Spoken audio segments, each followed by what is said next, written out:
A apresentação do maior e mais forte trem a cremalheira do mundo, 6 de junho de 2012. Um dos pais da máquina é o engenheiro Michael Burger. Ele está bastante excitado com o seu grande bebê. Meu coração esquentou e o frio desceu pelas costas. Foi um momento emocionante. Se falamos que é nosso bebê, é porque trata-se um pouco do nosso bebê. Ele é agora uma parte de nós.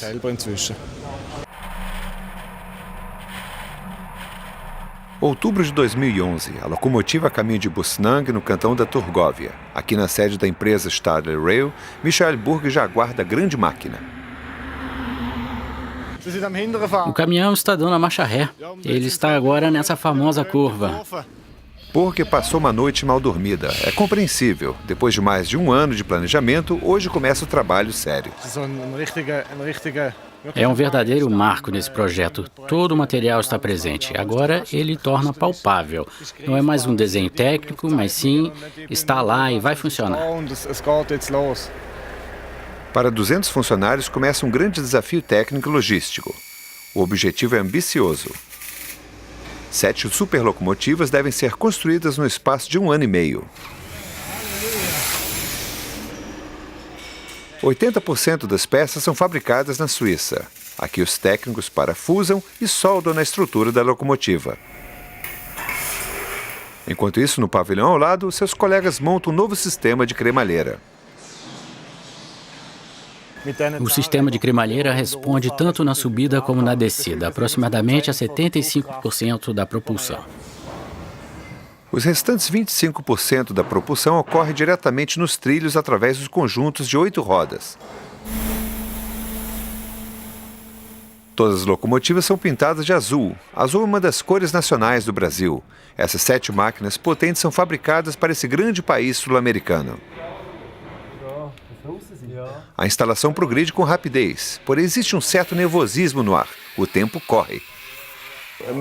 Estamos um pouco nervosos e a pressão aumenta.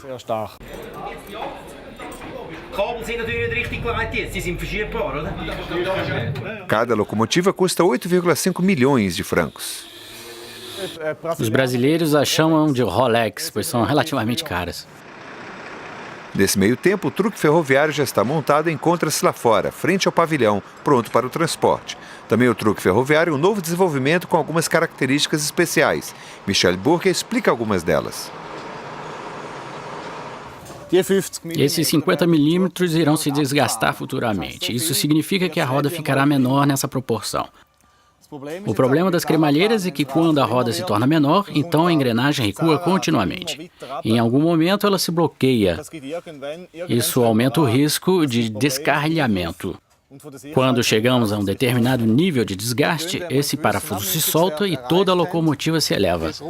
Então colocamos aqui essas inserções. A locomotiva desce novamente e os parafusos são apertados. Nós partimos do princípio de que é necessário fazer ajustes a cada 2 ou 3 meses. Depois de 3 anos, as rodas precisam ser trocadas. Junho de 2012, a locomotiva 1 e a locomotiva 2 são preparadas para o transporte. Elas são levadas de caminhão de Bussnang, passando por Zurique, até o porto fluvial da Basileia.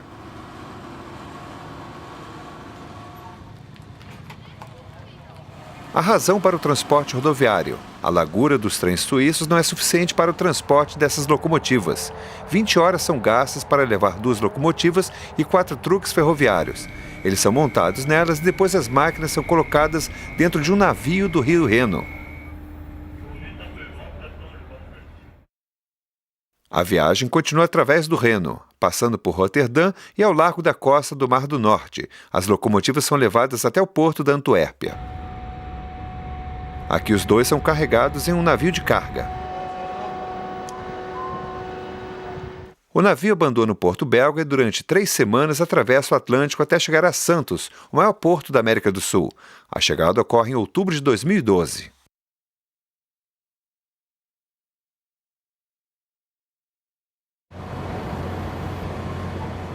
Quatro meses depois, a terceira locomotiva chega em Santos. Depois de morosas formalidades nas aduanas, os funcionários da Stadler recebem as locomotivas ainda na área portuária.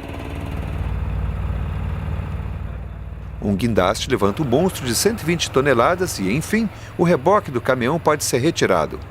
Por baixo se vê os detalhes do interior. Agora é necessário precisão. Lentamente a locomotiva é baixada até que ela possa tocar pela primeira vez os trilhos.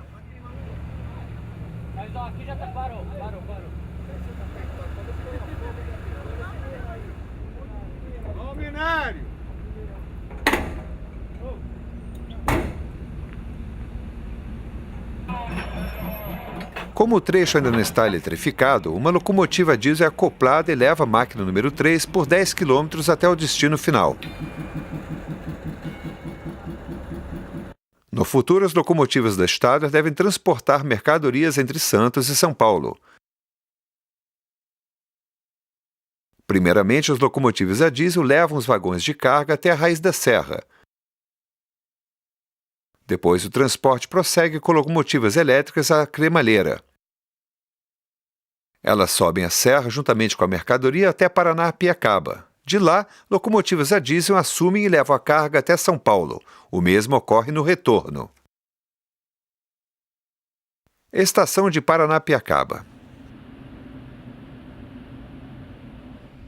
Aqui, 810 metros acima do nível do mar, as mercadorias e matérias-primas do interior do país, principalmente minério de ferro, ainda são transportadas em antigas cremalheiras japonesas. Então elas descem uma inclinação de 10%. Essa inclinação corresponde aproximadamente à linha de trem suíça que atravessa o passo de Brünig. A linha única de trem atravessa uma área florestal protegida e entrou em funcionamento há cerca de 40 anos.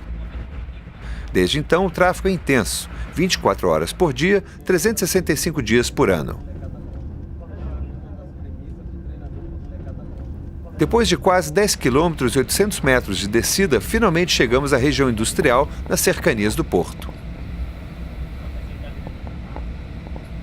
As 7 locomotivas suíças estarão operando nessas engrenagens dentadas.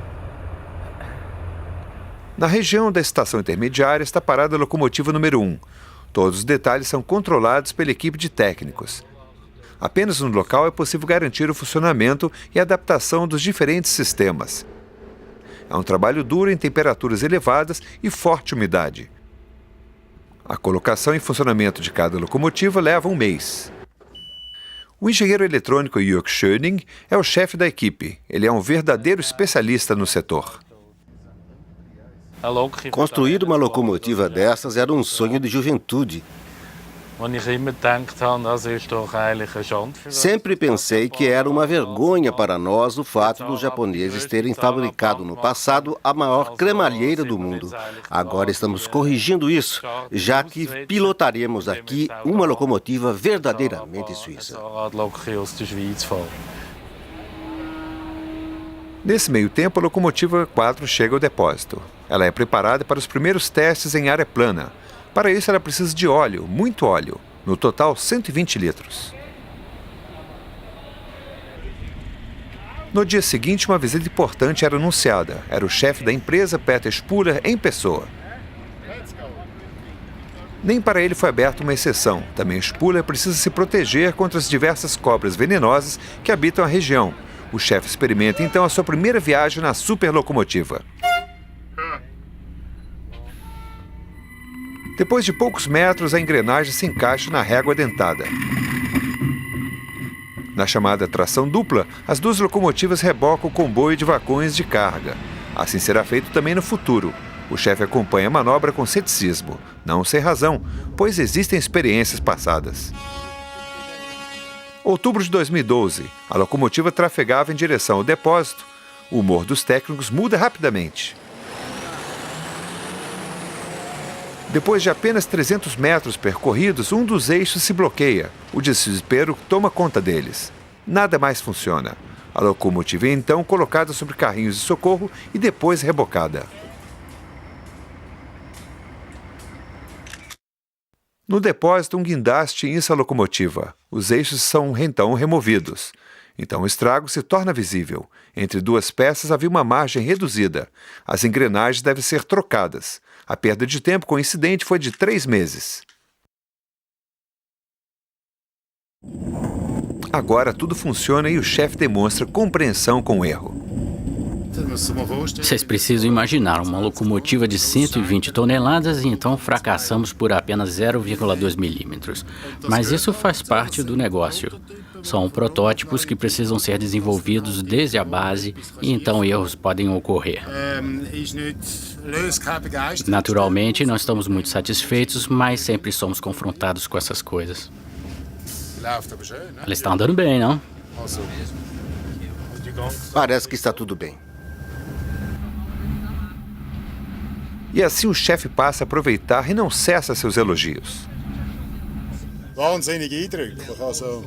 Eu estou muito impressionado com esse lugar e essa paisagem e com a tecnologia construída aqui nessa floresta.